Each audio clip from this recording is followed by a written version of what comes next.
Kegiatan awal, guru membuka pembelajaran.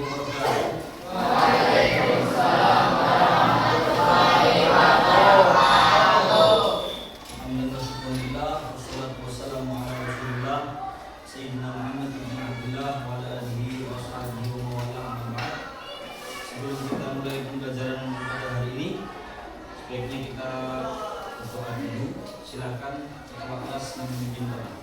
Siap, gerak, doa mulai.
Guru memeriksa kehadiran siswa. Ada yang tidak berangkat? Berangkat semua? Semua ya. Oke. Selamat pagi.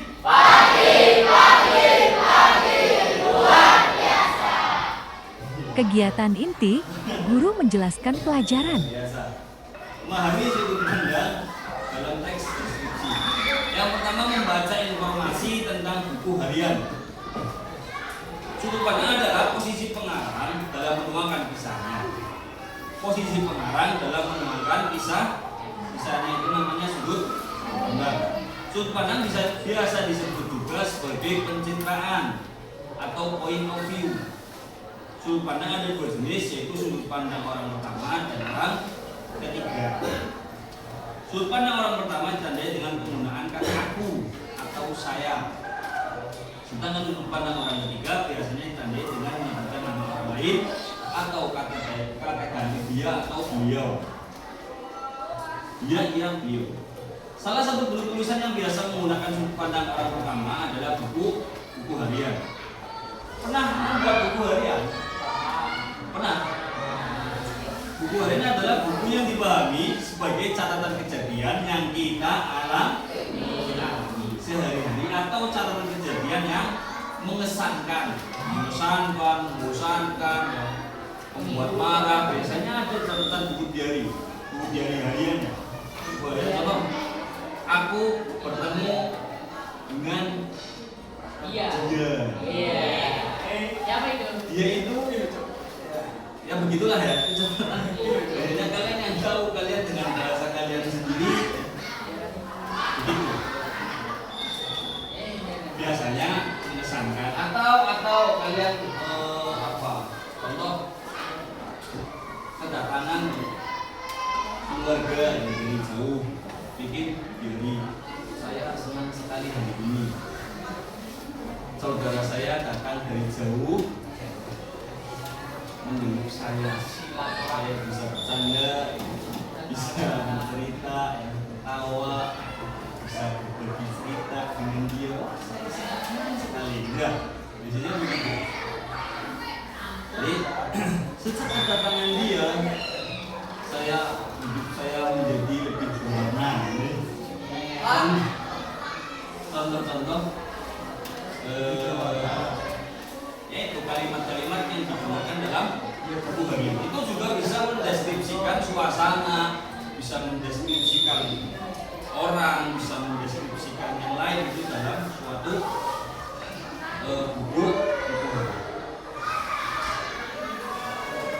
Kemudian melalui buku harian kita dapat mendeskripsikan secara terperinci suatu peristiwa dan perasaan kita secara personal atau secara pribadi.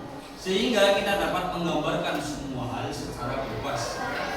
Bebas kita buku harian kita bebas ya, ketemu apa, ketemu apa bebas.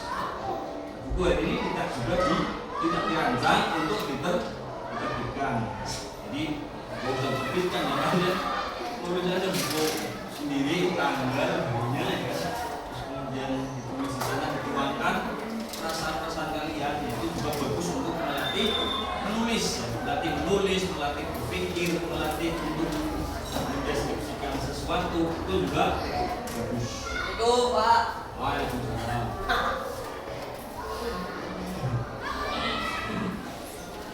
Nah, dalam menulis buku harian ini itu ada kiat-kiat menulis buku harian atau tata cara menulis buku harian. Yang pertama, ingat-ingat kejadian yang dialami.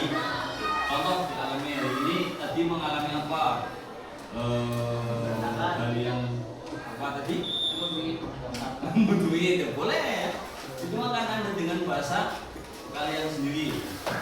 Hal yang menyenangkan atau hal yang mengesankan ya bagi kalian itu boleh dituangkan dalam buku harian. Yang pertama, ingat-ingat kejadian yang dialami.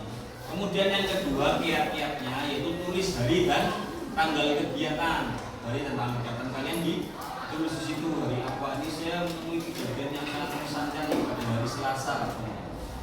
Tanggal sekian kalian tulis. Kemudian yang ketiga, ceritakan kejadian dengan bahasa sendiri. Yang keempat, jangan takut ya. Apalagi malu, nggak apa-apa tulis saya begini.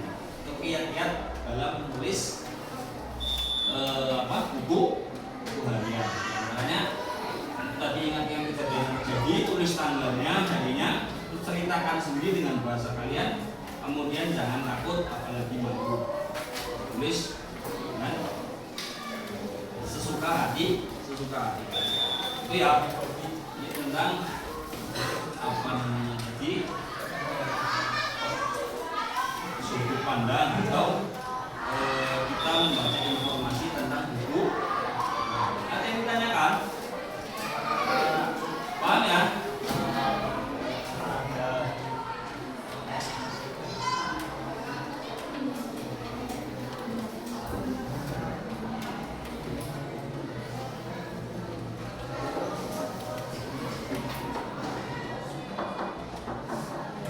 Selanjutnya, memahami konjungsi dalam teks deskripsi. Konjungsi atau kata hubung ya.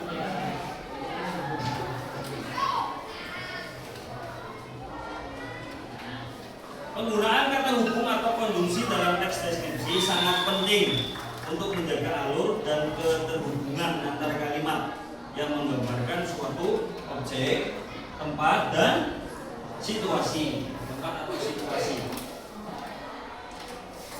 Konjungsi merupakan penghubung antar kata, antar kalimat, hingga antar paragraf. Jenis konjungsi adalah konjungsi koordinatif, terus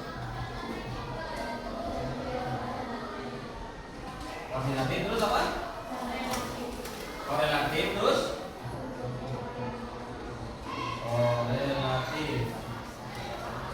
subordinatif.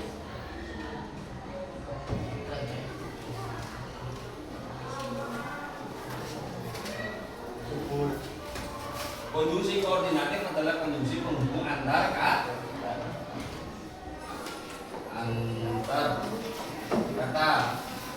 Ini antar tiga bukan ya, antar kalimat. Ini antar ya.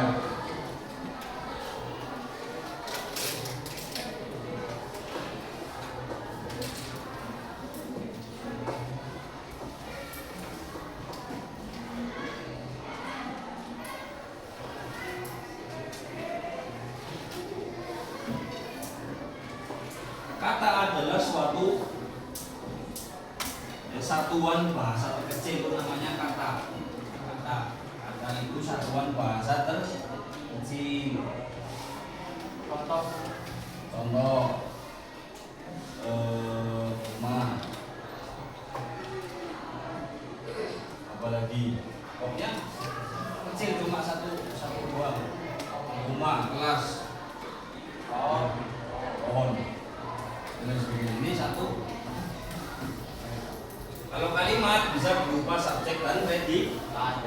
Contoh, aku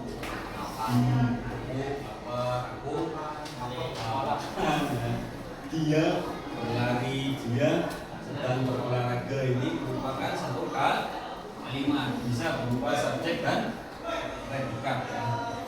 Subjek dan predikat. Kalau ini sampai kecil atau bisa dikatakan juga ini antar paragraf ya, paragraf sambungan lebih titik, paragraf tadi titik gitu ya. Titik. Nah ini konjungsinya ini ada itu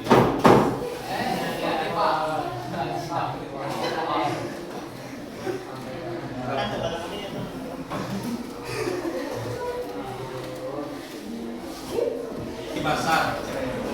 Ibu membeli sayur dan buah di pasar, itu konjungsi dan gitu ya. Jadi tentang kata sambung yang penting sesuai dengan maknanya. Nah, ibu membeli sayur atau buah, bingung sayur atau buahnya yang dibeli kan begitu. Jadi harus tepat, konjungsinya harus pas,